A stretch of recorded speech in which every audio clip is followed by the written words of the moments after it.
Voltamos com o nosso Tome Ciência. Estamos aqui debatendo a vida da Terra. E a gente diz a vida da Terra e não a vida na Terra, porque essa, pelo jeito, é bem menor e insignificante. E a vida da Terra é longa. E exatamente nós estamos com o Paulo Artacho, o professor de Física Atmosférica lá da USP. Eu, no caso aqui, o responsável pelo menor tempo do programa, nós estamos dividindo a fala por igual. O Humberto Cordani, professor de Geocronologia da USP, está tendo o mesmo tempo do Humberto, de qualquer maneira, do Paulo de qualquer maneira, né? Até porque a curiosidade agora me chamou a atenção. Gelou, esquentou, gelou. E a causa? Quer dizer, qual é a razão se a Terra, nesses 4 bilhões e 500 milhões de anos, por que de repente ficou gelada, outra vez aqueceu e depois ficou gelada outra vez? Aí não temos nada a ver com isso, né? Deixa com ele para explicar para a gente como é que Bom, agora você está me colocando aí numa questão muito delicada, porque não há consenso sobre as causas, por que existem essas variações muito grandes, não é? Estou falando mais das variações, não a inicial que os oceanos retiraram. Tá. Estou falando das outras, que são então coisas paleoclimáticas muito complicadas, né?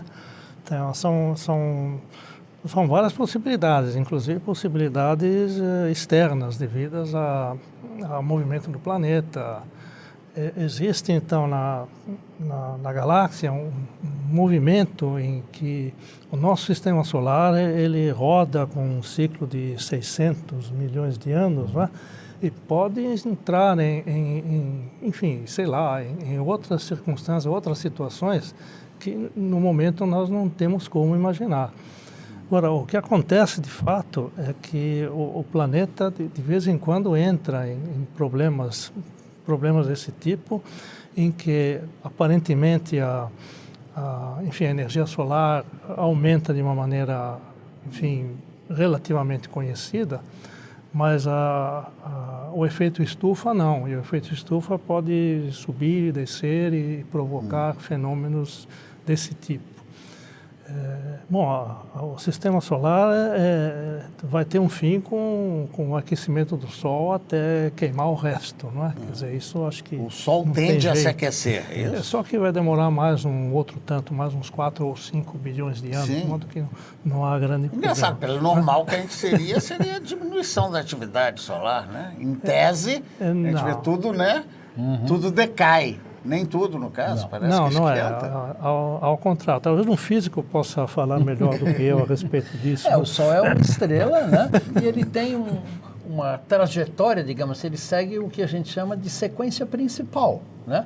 E, na verdade, essa sequência principal vai fazer com que o Sol vai começar a consumir a sua matéria cada vez mais intensamente e, com isso, vai chegar uma hora que vai, aí, entre aspas, explodir, engolindo os planetas. Mas, evidentemente, isso é para um futuro muito distante, né? Mas, teoricamente, é o que se projeta. Sim.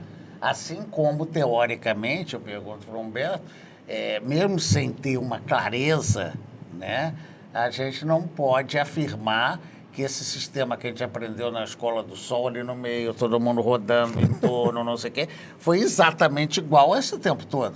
Pode ter sido. Bom, dá para prever, porque, por exemplo, o sistema é um sistema, por exemplo, o sistema Terra-Lua. A Lua se aproxima ou se afasta, né? Se afasta, né? no tempo. E isso também tem a velocidade do movimento da Terra em volta do Sol, ou seja, a duração do ano também varia. Isso é visto, por exemplo, nos corais. Os corais que se formaram nos períodos anteriores, lá no Devoniano, não sei o quê, mostravam que a Terra passou por movimentos diferentes, não é? Então, isso é uma coisa, vamos dizer, é uma evidência.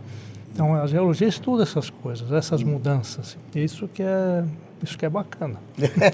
Não, por que o coral é marcador? Isso eu gostaria de saber, porque bota curiosidade para fora. Bom, os corais têm uma coisa que tem relação com o ano.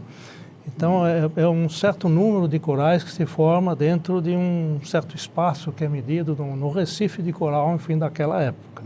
Então, são outras coisas relacionadas que, no fim, as equações resolvem. É semelhante àquela datação de rocha que é feita? Não. A Como é que é datação o de sistema? rocha é aquilo que eu faço há 60 anos, mais ou menos.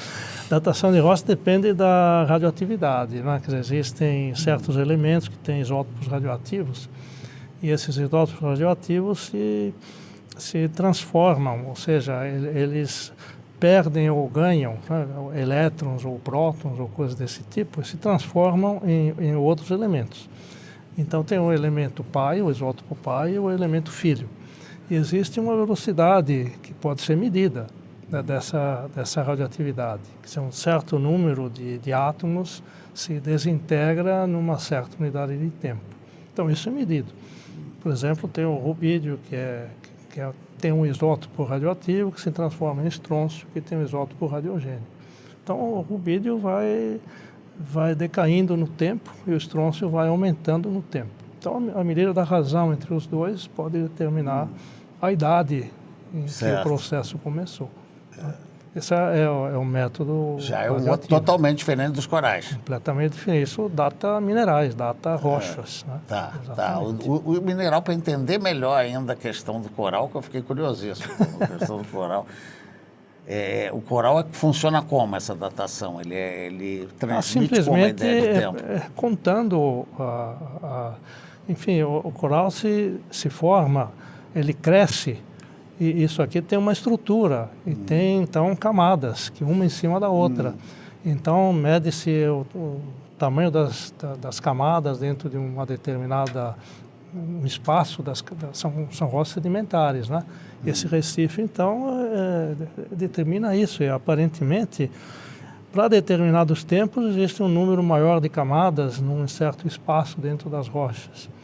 Eu não sou, vamos dizer, especialista num tema desse tipo, mas a ideia é a gente entender o processo mesmo, não que a gente sabe de todo o processo, até porque ninguém sabe de tudo, né? No geral, na vida. Nós temos corais, por exemplo, dentro da evolução biológica, nós temos corais que têm mais ou menos uns 400 milhões de anos e que vivem sempre nos oceanos quentes, né, na parte quente dos oceanos. Então a gente tem, de 400 milhões de anos até agora, a gente tem a maneira de determinar essa coisa, que no fundo é a variedade do ano, né, a Terra em volta do Sol. Eu já, Paulo, nesse sentido de corais, que eu perguntei muito, uma das maiores características do Nordeste é passear para ver coral, né? Os recifes. Os recifes, etc. De que maneira nós também, com as mudanças que estamos, nós seres humanos, promovendo no mundo, não atrapalhar até a contagem do pessoal lá Então, isso da turma do Humberto. Isso não é uma hipótese, isso está ocorrendo, porque os oceanos estão se acidificando, né? Ou seja, conforme nós estamos aumentando a concentração de CO2, de dióxido de carbono na atmosfera, este CO2 é absorvido pelos oceanos e isso está fazendo com que o oceano se torne mais ácido. E tanto os corais, que são formados por camada de calcários, quanto vários micro-organismos que vivem nos oceanos, cujo esqueleto é formado por calcário, a acidificação dos oceanos está dissolvendo os esqueletos de alguns tipos de microplâncton, por exemplo. Isso está afetando de uma maneira significativa a biota dos oceanos. Então, o aumento da concentração de CO2 na atmosfera é transferida para os oceanos, que também estão se tornando mais ácidos, e isto está afetando toda a biota marinha lentamente. Quer dizer, inclusive, não sei se é lógico o meu pensamento, altera até esse processo de desenvolvimento dos corais, no caso. Daqui a pouco vai atrapalhar a contagem. No caso, ele destrói uma parte do recife de coral, não é? E veja, é mais uma ação humana, não é? Quer dizer, jogar CO2 na atmosfera provoca a acidificação dos oceanos. Os oceanos já estão 30% mais ácidos hoje do que eles estavam há 150 anos atrás, e os oceanos também estão em torno de 1 grau centígrado mais quente do que antes da Revolução Industrial.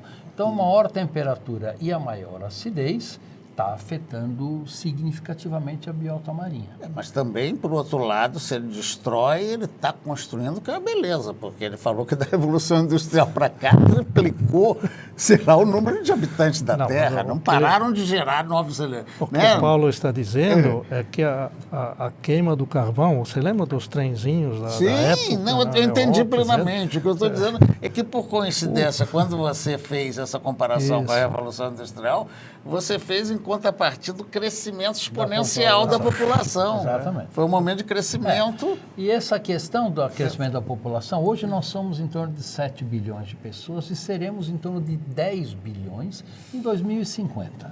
Né? E a questão é, seremos capazes de produzir alimentos para 10 bilhões de pessoas? Seremos capazes de fornecer água e recursos naturais para essas 10 bilhões de pessoas? Né? E nós temos cerca de 1,5 bilhão de pessoas que sequer têm acesso à eletricidade na África e no sudoeste da Ásia. Né? Quando essas pessoas tiverem um mínimo de renda, eles vão querer consumir carne, vão querer ter uma televisão nas suas casas, um carrinho, um forno de micro-ondas e simplesmente o planeta não tem recursos naturais para sustentar esse aumento do consumo. Então, a pergunta é como é que a nossa geração vai administrar esta questão de uma população carente, crescente de recursos naturais e uma população que desperdiça recursos naturais nos países desenvolvidos, não querendo abrir mão dos seus privilégios. Então, esse conflito é um conflito extremamente importante. Porque tem até alguns produtos, né, que são tornados obsoletos pela moda, que é o nosso caso do celular. Claro. Quer dizer, onde interessaria falar, se comunicar, mas cada vez inventam mais novidades tecnológicas que você joga o antigo na natureza e tem que produzir um novo consumindo a natureza. Sem dúvida nenhuma. Esse nível de consumismo, evidentemente, não é sustentável quando nós tivermos 10 bilhões de consumidores. E será que a gente precisa disso mesmo para viver, né? Sem dúvida não precisamos. Queria fazer até um adendo aqui ao Paulo, porque essa coisa realmente é incrível e é impressionante como o problema da população é grave, pode ser até mais grave do que ele diz, porque as Nações Unidas fazem essa estimativa que em 2050 nós chegaremos a 10 milhões, eles falam 10-11, né? As Nações Unidas, mas aí que está, porque eles consideram que normalmente as nações, inclusive as nações que, enfim, as nações mais industrializadas, mais desenvolvidas, etc., que têm um certo desenvolvimento populacional e depois brecam e ficam com um crescimento zero. Isso já ocorreu, Estados Unidos, França, eu ia até Alemanha. perguntar isso, que os nossos avós tinham muito mais filhos, hoje nós tendemos até menos, mas como é que continua crescendo? E com isso, então, é possível. Se eles consideram que vai acontecer isso, estabiliza, vai estabilizar em 2050. Em torno de 10 bilhões de pessoas. Só que tende a estabilizar ali. Só que, se a gente olhar para a China, para a Índia, para todos os países muçulmanos, etc., eles estão crescendo. A Nigéria está crescendo de uma maneira impressionante. Ou seja, se você imagina que a coisa vai estabilizar, é algo positivo, é otimista. Mas tem um cenário pessimista. O cenário pessimista diz que a coisa pode dobrar. Então, não fica em 10, 11 bilhões. Vai muito acima. Dureza. Como é que é? Bem, vamos dar mais uma pausinha, um instantinho só, que a gente volta, porque a coisa está ficando bem interessante, né? Vamos ver o resto dela Tá no achando próximo legal. bloco. Até já.